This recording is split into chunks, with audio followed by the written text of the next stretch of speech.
नमस्कार दोस्तों, स्वागत है आपका A to Z स्टोरीज अद्भुत ऑफिशियल पर। यह कहानी आज से 7 साल पहले की है। विक्रम रघुवंशी और उसका दोस्त साहिल ने एक खिलौने बनाने वाली कंपनी खोली थी। दोनों को बच्चे बेहद पसंद थे, बच्चों से बेहद लगाव था। ये दोनों मार्केट में हमेशा से नए आधुनिक तकनीक के खिलौने बनाने के लिए जाने जाते थे। भारत का सबसे पहला रिमोट कंट्रोल हेलीकॉप्टर खिलौना इन्होंने ही इजाद किया था। उस वक्त कंपनी में मीडिया के जमावड़े की तैयारियां चरम पर थी। कारण यह था कि विक्रम और साहिल की कंपनी ने एक अलग खास खिलौने का आविष्कार किया था, लेकिन ये नहीं जानते थे कि जिन खिलौनों को ये बना रहे हैं वही एक दिन इनकी जिंदगी को नरक बना देंगे। इस खिलौने की खासियत ये थी कि यह खिलौना मात्र एक मामूली खिलौना नहीं, बल्कि बच्चों को लुभाने का जरिया था। यह खिलौना बच्चों से बात कर सकता था। उसके सभी जवाब उस खिलौने के डाटाबेस में मौजूद रहते। इसे एक तरह का छोटे रोबोट का दर्जा भी दिया गया था। यह खिलौना बच्चों से बातचीत कर सकता था, उनके साथ खेल सकता था। यह खिलौना वे सब काम कर सकता था जो बच्चे अपने दोस्तों के साथ करना पसंद करते हैं, अर्थात खेलना, कूदना, उनसे बातें करना। उसी दिवस विक्रम की बात अमेरिका की एक टॉय कंपनी से हुई। विक्रम ने अपनी कंपनी के इस खिलौने के अधिकार को अमेरिका कंपनी को ऑनलाइन बेच दिया। ये बात उसने साहिल को नहीं बताई थी। अगले दिन मीडिया साहिल और विक्रम से इस खिलौने के बारे में बात कर रहे थे। ये फंक्शन में वे इस खिलौने की टेक्नोलॉजी के विस्तार रूप से समझाया जा रहा था। ये इंटरव्यू और लॉन्च इवेंट का प्रकाशन पूरे विश्व भर में हो रहा था। भारतीय समय अनुसार जब शाम का समय प्रगति पर था, उसी वक्त अमेरिका से एक खबर आई जिसके तहत साहिल और विक्रम की कंपनी के इस खिलौने पर चोरी का आरोप लगा दिया गया। खबर के मुताबिक वे खिलौना अब अमेरिका की उसी कंपनी को पेटेंट था। इसका साहिल पर काफी बुरा प्रभाव पड़ा और उसने खुद को ही समाप्त कर लिया। इस खिलौने को बनाने में उसने काफी मेहनत करी थी।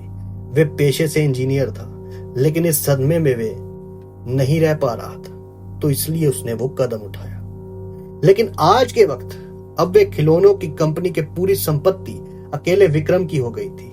साहिल को गुजरे हुए अब 3 साल हो चुके थे और विक्रम आर्थिक रूप से काफी पैसे वाला बन गया था, काफी अमीर बन गया था। उसकी शादी भी हो चुकी थी। साहिल के हिस्से का भी उसने भुगतान करने से मना कर दिया था। एक दिन जब वे रात के 10 बजे अपने ऑफिस से घर की ओर निकल रहा था, तो उसने अपने वही रॉयल्टी के कागजात ढूंढने शुरू किए, क्योंकि वही कागज दिखा के उसे अमेरिका की कंपनी की रॉयल्टी जो थी वो मिलने वाली थी। वे कागजात ढूंढने लगा। ऑफिस के सभी कर्मचारी चले गए थे। उसे वे कागजात ढूंढने में काफी समय लग रहा। वे कभी कंप्यूटर के टेबल पर ढूंढता, तो कभी कागजात किसी तहखाने में जो उनके पुराने तहखाने थे। लेकिन उसे हर बार निराशा मिली। उसने कागजात को ढूंढने के लिए हर दिन अपने ऑफिस के कार्य के बाद प्रयत्न किया, लेकिन हर बार की तरह उसे मायूसी का सामना करना पड़ा। वे इसके बाद लगातार डिप्रेशन की स्थिति में चला गया। अमेरिकन कंपनी अब उसको रॉयल्टी पर ब्रेक लगा देगी, क्योंकि वो सक्षम थी उसे ब्रेक लगाने में। उसके पास पूरा अधिकार था। ये उस कंपनी का नियम था कि जिसे भी वे रॉयल्टी देंगी उसे हर 3 साल बाद रीन्यू करवाना होगा, जिसके लिए उसे एग्रीमेंट के कागजात दिखाने होंगे। वे अब कागजात ढूंढते हुए हार जाता है। उसे इस बात का डर रहता है कि अब उसे रॉयल्टी नहीं मिलेगी। उसकी कंपनी में बनने वाले खिलौने भी इतने नहीं बिक पाते थे कि अपने घर का खर्च संभाल सके। रॉयल्टी से ही उसका सारा काम चल रहा था। उसने सोचा कि अब वे कंप्यूटर में सेव फाइल में से सब कुछ समझकर, जैसे उसने रोबोट की तरह हेलीकॉप्टर बनाया, वैसे ही वो एक डोल बनाएगा, यानी कि एक गुड़िया। उसकी कमाई उसी से हो जाएगी। तकरीबन 2 से 3 महीने उसने घर में ना जाने का फैसला किया और उसने अपना फैसला अपनी पत्नी को बता दिया था। इन 3 महीनों में उसे अमेरिका कंपनी से मैसेज आ गया कि वे उसे अब रॉयल्टी नहीं दे पाएंगे। यह फैसला उसके लिए हैरानीजनक नहीं था, क्योंकि उसे पहले ही ये मालूम था, वाकिफ था वो इस फैसले से। अपनी कड़ी मेहनत के बाद उसे अपने कार्य पर सफलता मिली, उसने वे खिलौना बना दिया। खिलौने में आधुनिक वक्त के मुताबिक कुछ नए तकनीक का भी इस्तेमाल किया गया था। अपने परीक्षण में सफल होने के बाद विक्रम बेहद खुश था।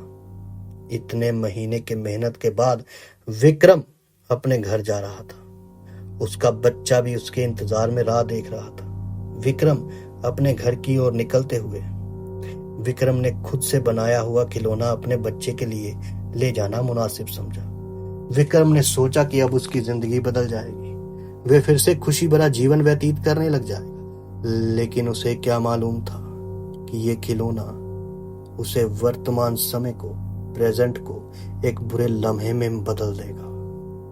जैसे ही वे गाड़ी में उस खिलौने को लेकर बैठा, उसके साथ अजीब घटना घटित होने लगी। गाड़ी का पेट्रोल अचानक से पूरा खत्म हो गया। गाड़ी स्टार्ट नहीं हो पा रही थी। कार के गेट खुद ब खुद बंद हो गए। उसे घुटन महसूस हो रही थी।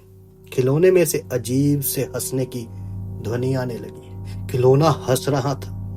ये हंसी की आवाज विक्रम के कानों के दर्द पैदा कर रही थी। वे बेहोश हो चुका था।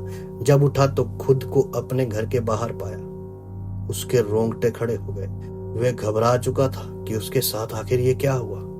वे उसी डोल को लेकर जल्दी से अपने कमरे की ओर भागा। उसे ऐसे देखते हुए विक्रम की पत्नी डर गई थी, क्योंकि 3 महीने बाद मिली और ऐसी हालत में मिली। और बच्चे ने हाथ में डोल देखी तो वे भी अपने पापा की तरफ नन्हे कदमों से दौड़ा। विक्रम ने वे डोल झट से अलमीरा में छुपा दिया और उसको ताला लगाकर चाबी अपने पास रख ली। उसने ये सब होने के बाद तुरंत कंपनी के मैनेजर को फोन किया और उस खिलौने को बनाने से रोकने को कहा। अगले दिन वे अलमीरा में उस डोल को निकालकर समुद्र में डालने का सोचने लगा। लेकिन जैसे ही उसने अलमीरा खोला, वे हैरान रह गया। अलमीरा में वो डोल थी ही नहीं। वे चिंतित हो गया। वे जल्दी से तेज रफ्तार में भागा। वे अपने बच्चे को ढूंढ रहा था। उसे जो डर था वही हुआ। उसका बच्चा उसी डोल के साथ खेल रहा था। विक्रम अपने बच्चे से डोल खींच कर ले गया। वे डोल उसके हाथ में आते ही वही अजीब हंसी के साथ वो डोल हंसना शुरू कर गई। मेरे से पीछा नहीं छुड़ा पाओगे विक्रम। मेरी मेहनत को तुमने चंद पैसों के लिए बेच दिया। ये आवाज किसी अन्य की नहीं बल्कि साहिल की थी, जिसकी मृत्यु हो चुकी थी। विक्रम काफी भयभीत हो चुका था। उसने वे डोल समुद्र में फेंक दिया। लेकिन इसके बावजूद साहिल की आवाज सुनाई दे रही थी। यह आवाज ने उसे पागल कर दिया था और धीरे धीरे विक्रम को भी उसी हालात में पहुंचा दिया था जैसे कि पागलों का हालात होता है। धीरे धीरे विक्रम के घर वालों ने उससे दूरी बना ली। बीवी छोड़ गई और अपने बच्चे को साथ ले गई। विक्रम अब पूरी तरह पागल हो चुका है और उसे पागल खाने में भर्ती करवाया गया। लेकिन कहते हैं आज भी विक्रम को साहिल की आवाजें आती रहती हैं। ये कहानी हम सबको बताती है कि कभी किसी के साथ धोखा मत कीजिए। किसी की मेहनत को अपना बनाने की कोशिश मत कीजिए। लालच एक बुरी बात होती है जिससे इंसान अपने ही पैरों पर कुल्हाड़ी मार बैठता है। तो ये थी उस भूत के खिलौने की भयानक कहानी। जल्दी मिलते हैं एक नई वीडियो के साथ। तब तक के लिए सबका धन्यवाद।